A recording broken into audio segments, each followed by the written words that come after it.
Olá pessoal, meu nome é Isabela do Mandala Espiritual e no vídeo de hoje eu vou fazer uma resenha do livro Brida do Paulo Coelho.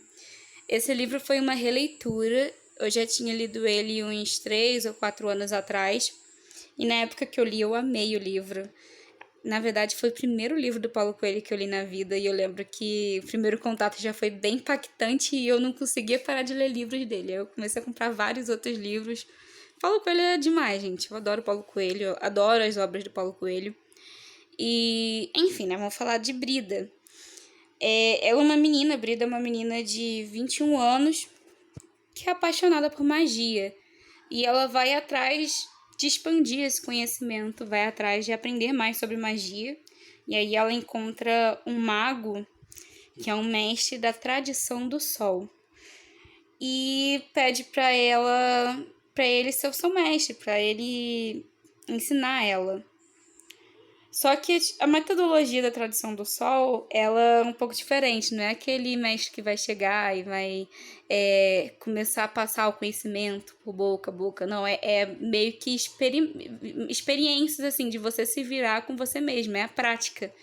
E aí, logo no início, ele fez meio que uma experiência não convencional com ela, e aí ela teve um conhecimento, aprendeu, e é um conhecimento que ela utiliza várias vezes durante o livro, né, que é o da noite escura. A vida é uma noite escura, a gente não sabe o que vai acontecer, qual vai ser o próximo passo, mas a gente tem que seguir com fé. E foi só que ela não gostou muito disso, e aí ela decidiu voltar a procurar ele, mas só quando ela mesma já tivesse algum conhecimento de magia. E aí passou um tempo, né, e aí ela descobriu uma outra mestre, só que é uma mestre da tradição da lua. E foi atrás dessa mestre para se tornar uma discípula dessa mestre. E a tradição da lua e do sol, só para entender melhor, a do sol é você comungar com a natureza, estar em paz, em contato com a natureza mesmo. E é mais assim, viver uma vida simples, estar alegre, de bem, assim, com o espírito em paz.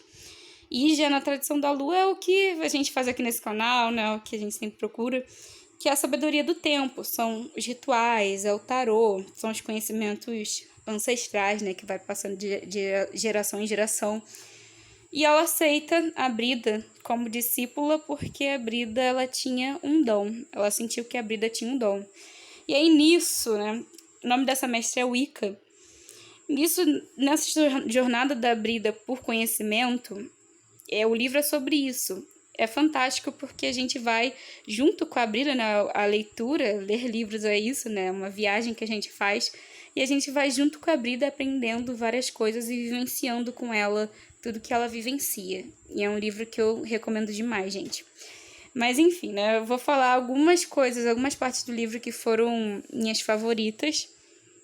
Uma das partes é quando a Wicca precisa descobrir qual é o dom da Brida. E aí ela faz uma espécie de transe com a Brida, que a Brida viaja para uma vida passada dela e vê uma vida passada. E foi muito especial essa parte. Ela descobriu que o dom dela era falar com espíritos, porque em uma vida passada dela, ela foi uma mulher que se chamava Lone, e a Lone ouvia vozes. Desde que ela era pequena, ela sempre ouvia essas vozes. Só que quando ela era pequena, essas vozes elas tinham rostos, tinham corpos, ela conseguia ver. E aí, quando ela foi crescendo, ela só passou a ouvir só as vozes. E essas vozes, elas eram muito especiais, né? Porque não queriam mal da Brida, não é nada de loucura. São espíritos mesmos que conduziam, e ela já sabia, às vezes, coisas que iam acontecer porque as vozes falavam. E esse é o dom da Brida, que a Brida precisava despertar. E essa foi uma parte muito legal do livro. Outra parte muito legal é que essas vozes, né, quando a Lone, que é a vida passada da Brida, estava prestes a morrer, essas vozes passaram para ela um conhecimento que eu achei muito legal essa parte, né, que a mulher pode usar 4 anéis de revelação. Ou seja, né, que pode ser 4 tipos de mulher numa vida. A virgem, a santa, a mártir ou a bruxa. E que a Lone, ela deveria ter usado o anel da bruxa, mas ela colocou um anel errado no corpo.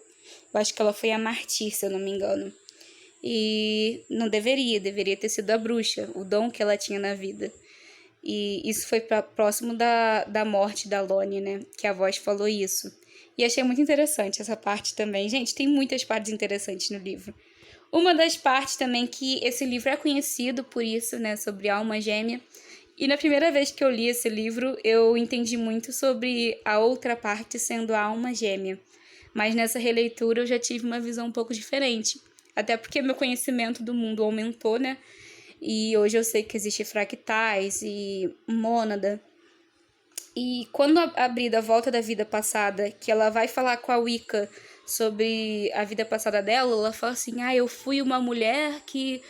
Aí a Wicca já interrompe e fala, não, você não foi. Uma parte sua foi, mas outras pessoas podem ter a mesma memória que você.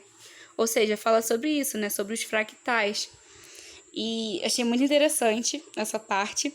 E o livro fala muito sobre a outra parte, até como reconhecer sua outra parte, sobre os olhos brilharem e o ponto luminoso no ombro esquerdo. Enfim, bem interessante, bem místico o livro também. Outra parte também que... Gente, tem tantas partes, eu coloquei algumas aqui, mas eu tô falando e vou lembrando de outras. O livro é muito interessante, leiam, por favor.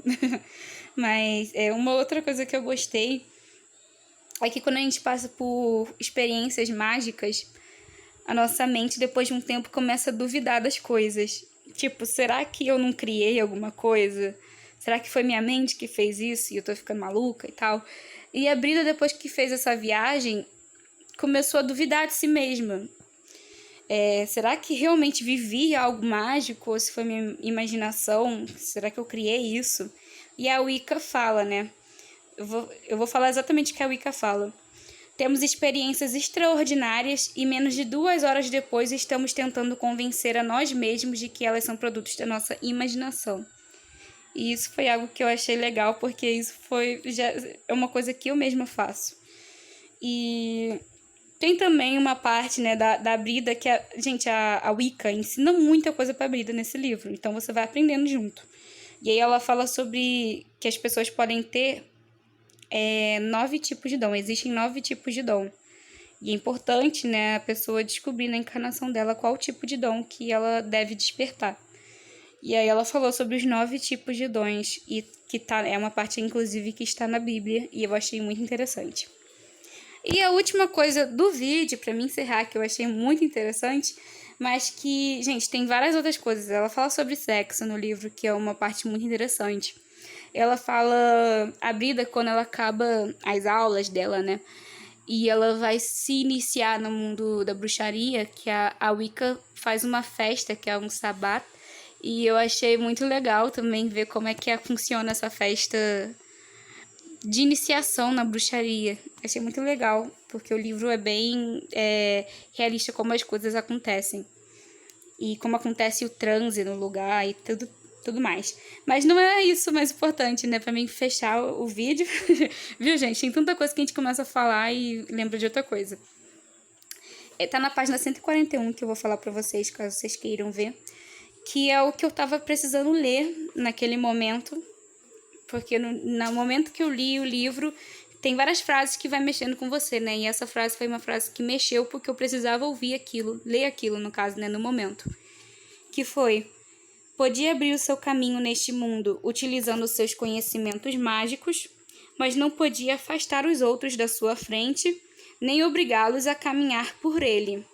Era esta a única obrigação, a única árvore cujo fruto não podia comer. E eu achei muito interessante, porque quando a gente vai em busca de conhecimento mesmo, igual a Brida, né? A jornada da Brida, a gente vai em busca de aumentar nossos conhecimentos desse mundo mágico.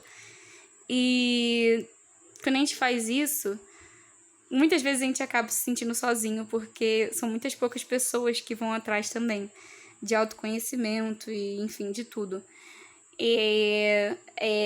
Eu precisava ouvir isso porque você não pode obrigar ninguém a caminhar com você. Isso tem que ser uma escolha da pessoa. E às vezes você ama várias pessoas, mas cada uma tem o seu caminho. E você não pode falar pra pessoa, pô, busca conhecimento, nossa, é muito importante. Não, ela que tem que escolher seguir esse caminho. E você não pode ficar obrigando ninguém. E foi uma coisa que eu precisava ouvir no momento. Enfim, é isso, gente. Essa é a resenha. Eu espero que vocês tenham gostado. Se gostaram, se inscreva no canal, curta, compartilhe esse vídeo. Muito obrigada por ter assistido.